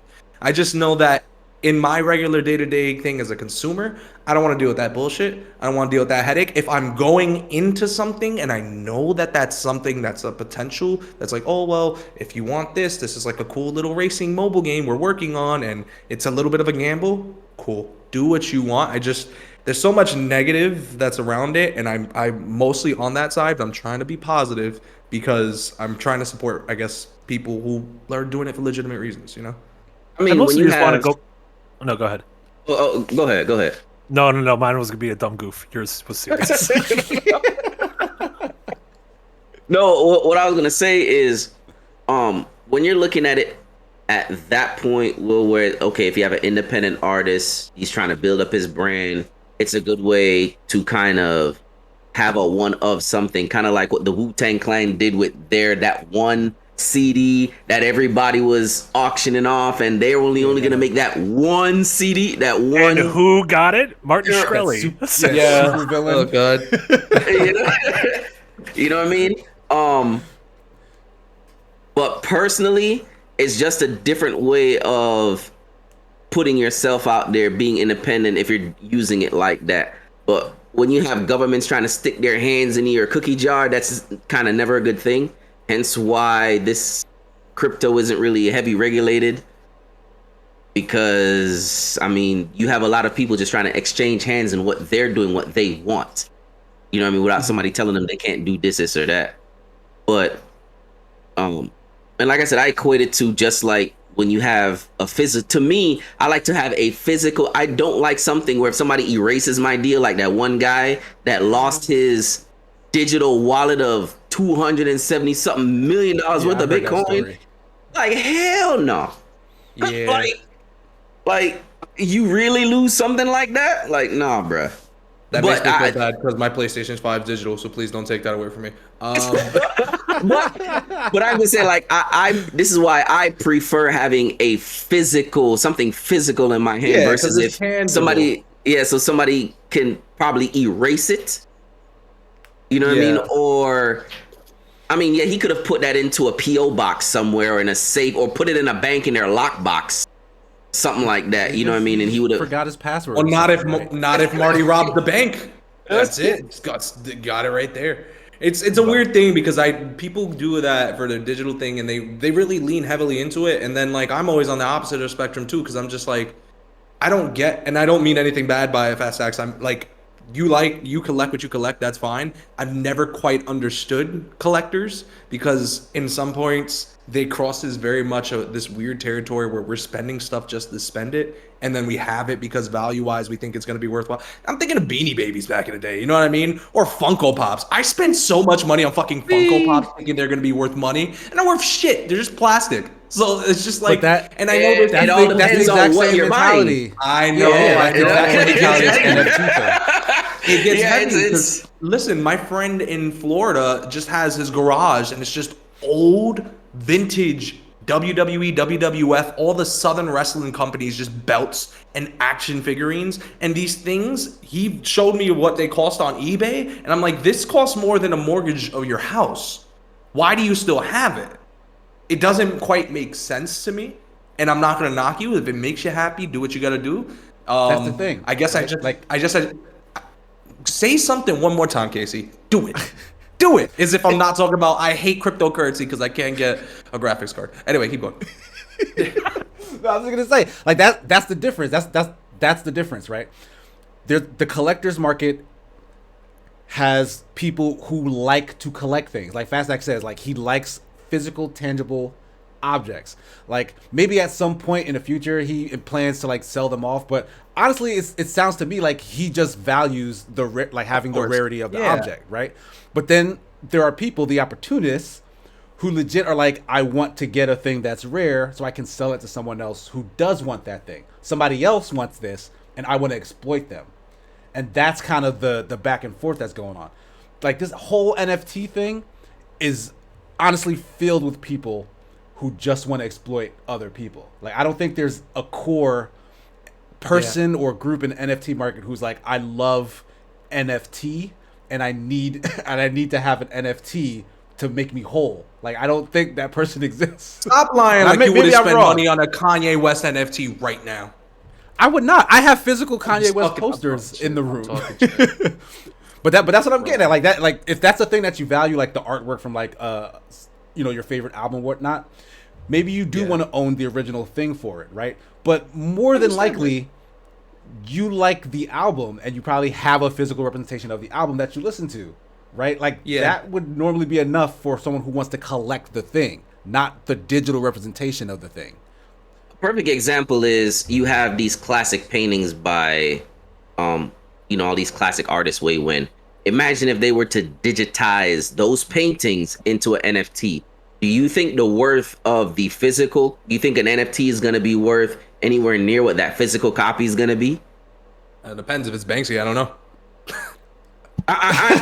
I'm just saying, when you think about it, like just the value of some of these I'm just going to use using paintings as an example. My opinion is not going to equate the same value as something if it were to transfer digitally on an NFT with a specific ID or something like that. Logically, that makes sense, but then there's people who are nuts who just do things for the sake of doing it. So it's very possible. And also there's art that probably was never physical, right? Like there are things that just don't exist in the real world and only ever existed as digital. So they're trying to assign that sort of physical value to it, even though it's a digital thing that can be replicated perfectly an infinite number of times. And that's the part that is dumb to me, because it's like, but then that doesn't make it valuable if it can be replicated so many times. Even though they're only selling off the original and the original is still owned by that person, it's like they're not giving up their originality of that NFT. You see what I'm saying? Versus like if I go and buy a Mona Lisa right now, which is never gonna happen. But let's just say you go buy the original Mona Lisa painting. You are going to own that painting because you spent that much money. You have that physical painting. The NFT, the person still owns the originality of that NFT, even though they're selling it for the price or whatever or not. You see what I'm saying? That's where, like, to me, they don't sell the ownership when in the example that they gave in the article, right? Like Nintendo makes an NFT Mario Kart character, right? That character gets sold to the person who will then own Mario in that Mario Kart game, right? But Nintendo still owns the rights to Mario. So what's stopping them for doing another one similar? Nothing, I guess. So what is it about it that's going to make it original? If I can duplicate it, if the company still has the handle on it. Right, yeah. It's fake. It's all bullshit. That's just my This is just my opinion on things. Hence why when somebody creates something originality and they give up, let's say, that original idea or that original painting or whatever, and I use paintings because paintings can't be duplicated. Like just something that's very original that can't be duplicated. You see what I'm saying? Like that has transferred to you. You literally own that and it cannot be duplicated. If a company, this is why I said about Nike, they're trying to trademark all their stuff with NFT. There's nothing that's stopping Nike from, let's say we're going to put out,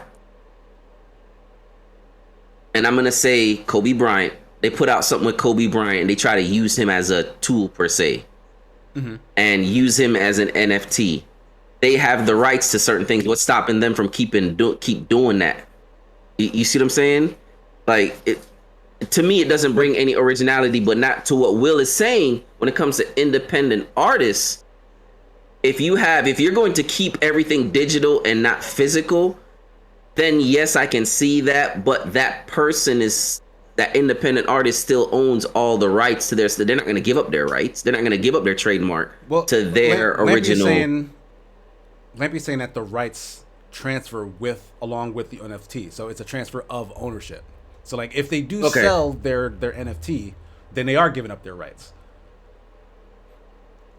And I guess that's what creates the scarcity. Because like maybe they can't just keep making more of the same thing to sell to other people as if all these other people are the original owners. Like that's what makes it work in the digital world. It pretends as if it's like a physical thing that can't be duplicated because it can't based on the blockchain technology. But I still think it's fake because sure, this is the original one, but you can make a perfect replica of anything digital. Like, yeah, so like it doesn't matter that this one is real and this one isn't real. Like they're exactly the same, other than this one is real. It's like a perfect forgery. Like it's to the untrained eye. Like who cares? These are both dollars that'll work at the grocery store. Right, and that's why I used art as a thing, because art, when you have physical art, it's very hard to duplicate physical art. Mm-hmm. It is extremely hard to duplicate somebody else's, and try to sell it as a con per se to a trained eye who have seen it versus a digital copy. I was just saying that what's stopping a company from, like I said, Nintendo owns Mario, so if Nintendo says, well, we're gonna do this on an NFT, Nintendo's not giving up their rights, they're just giving up that deal for that NFT. They can duplicate another one. You know what I mean? I guess but then that goes against what this whole NFT thing is. Then like they're not actually selling people NFTs or the rights. I'm just saying it's a possibility of what can happen. I'm not saying they're gonna do it. I'm just saying it's one of those possibilities. And as Lampy said, he said that it does transfer, but there's just, like you said, you have scams and everything going on. What's stopping them from digitally trying to duplicate it? All I'm saying is, if you're following this We'll See Blogs guy on Twitter, he has an NFT you can currently see right then and there. Oh, it just disappeared. Don't right click and save. It's a original smiley. All right. So yeah, there's that. Don't forget. I just dragged it to my desktop. How dare you? But yeah, it's all right. So we may have exhausted the NFT talk. It's a very confusing topic to say the least, but interesting thing that we're gonna be hearing about for a while longer, hopefully until everyone gets sick of it. But I guess we'll wrap the show up there. Marty, why don't you let folks know where they can find you later today? I know you got a big stream coming up today. Ooh, the biggest stream. Yeah, you can find me on Twitter at McBiggity. Nick and I are doing round 3 of our Persona 5 playthrough in an hour and a half. We start at 1 p.m. Central. I don't know if time's changed elsewhere in the world for folks like Honey Money, but I don't know how time works. Time is the true NFT. So yeah, check out that, and then check out Casey and I every Friday night. We've been playing through Dead Space, the original Dead Space, and we're probably we'll pass the 3/4 mark. I think we have 1 or 2 playthroughs left, so check that out. Yeah, it's been fun. Yeah. How about you, Fast Axe? What are you doing this week? What do you want folks to check out? Well, I want to say shout out to your boy Lampy, always with the fact checking, because he be on it, so appreciate him. You know when. So but yeah, y'all can find me in all the socials, the Fat Stacks on Instagram, Twitter, TikTok is the Fat Stacks. Yeah, this week I'm just gonna be chilling. I won't be doing much. I might maybe try to get in on maybe some Smash or some Mario Kart. I don't know yet. I'm always getting skull drug. Well, that one time I know I got skull drug, so I know how Will feels when it comes to Smash. It hurts. But it's always a good time.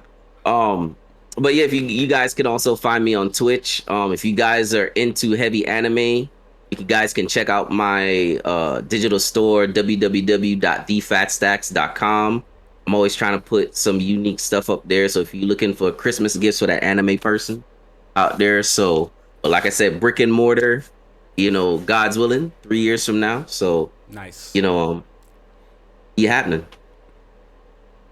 Good stuff. How about you, Will? What do you got coming up? What should folks check out from you? Definitely not more Ubisoft stuff. That would be weird. No. Yeah, no.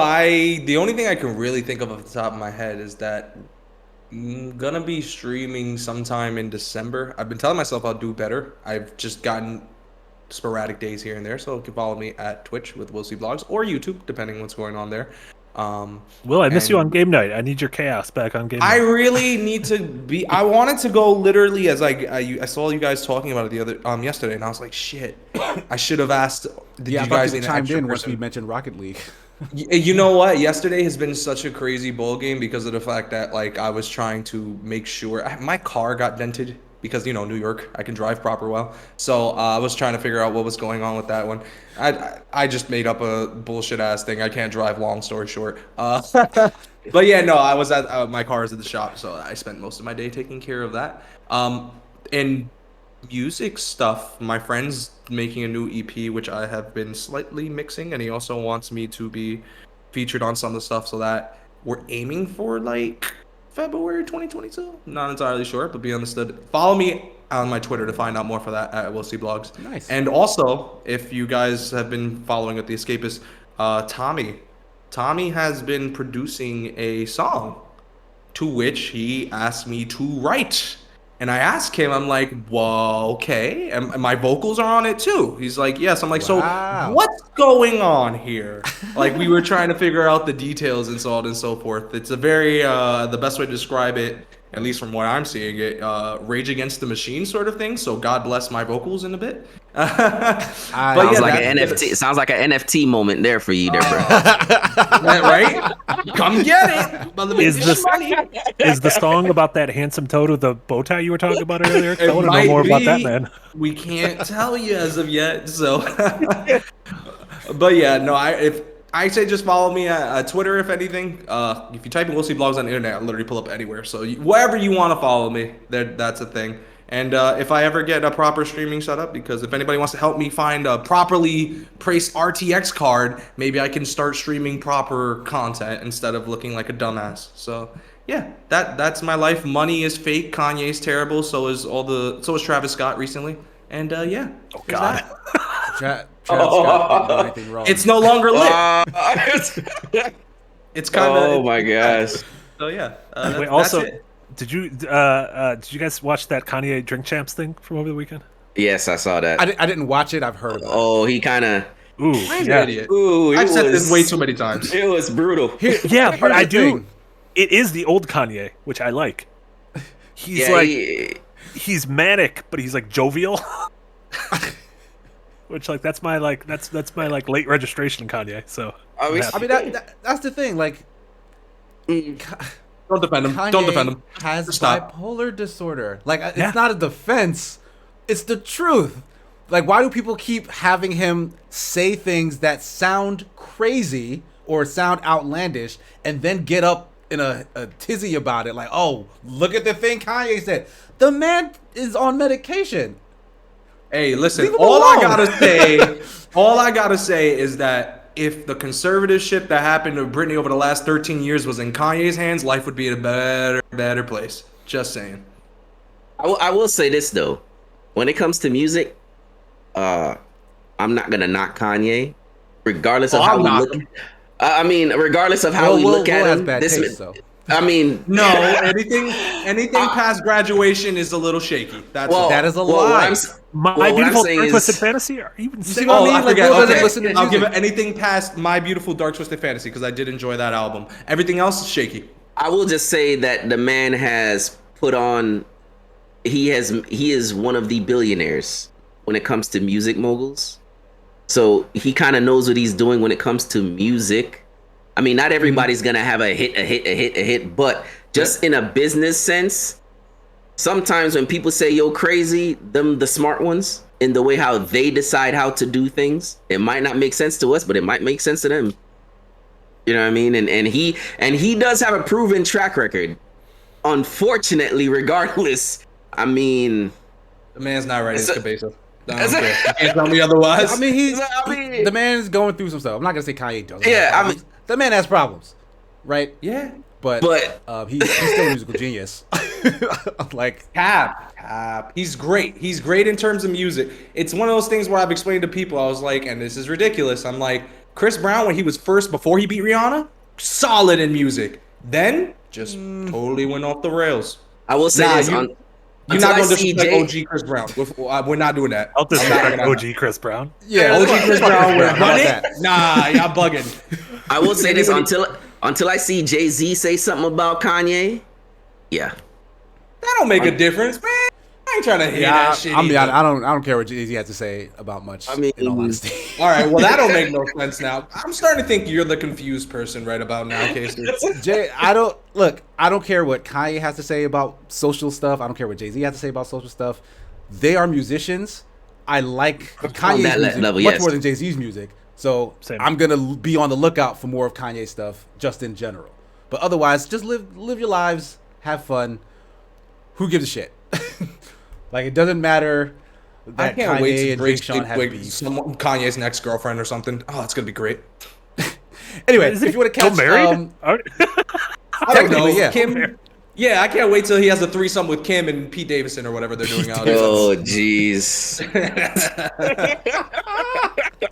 Wow. Anyway, innocent. you can find me on Twitter at SigmaGears9. We supposed to sign it off like an hour ago. Super Smash Sunday is coming up this afternoon as well. You can find that on the Open Party channel on Twitch. So join us for that later in the day. Other than that, follow Twitter. Stuff will be on there. That's gonna do it for today's show. Appreciate you guys coming through. Appreciate my host. Appreciate the chat. Till next time. Peace. Yeah. Bye, chat. Thanks for hanging out. See y'all, man.